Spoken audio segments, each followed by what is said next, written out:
अस्सलामुअलैकुम सामीन। 15 ज़िलहिज्जा की तारीख़ शुरू हो चुकी है, 11 जून है।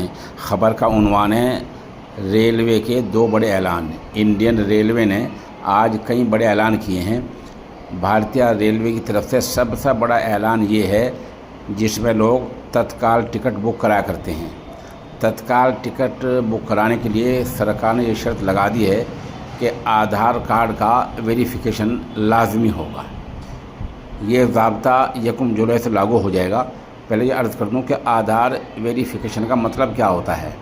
हम अपना खुद टिकट बुक करते हैं या किसी दूसरे से कराते हैं। जो यहाँ आप टिकट बुक कराएंगे या करेंगे तो वहाँ से OTP आएगा।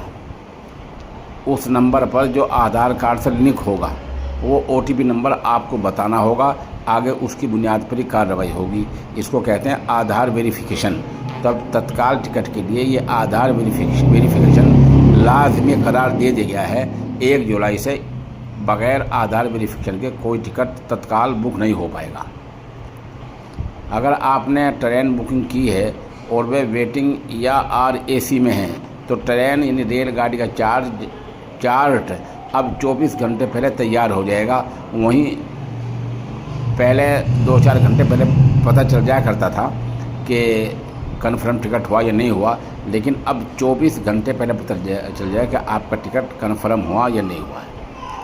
इस तरह वेरिफिकेशन के अलावा एक काम और हुआ है जो टिकट एजेंटों को झटका लगा है। रेलवे ने एक और बदलाव किया है जिसमें कहा गया है कि रेलवे टिकट एजेंट अब तत्काल टिकट बुकिंग AC क्लास के लिए सुबह 10 बजे से 10:30 बजे तक और नॉन AC क्लास के लिए सुबह 11 बजे से 11:30 बजे तक नहीं कर पाएंगे। और जैसे मैंने अर्ज़ किया कि 24 घंटे पहले ही टिकट कन्फर्मेशन का पता लग जाएगा।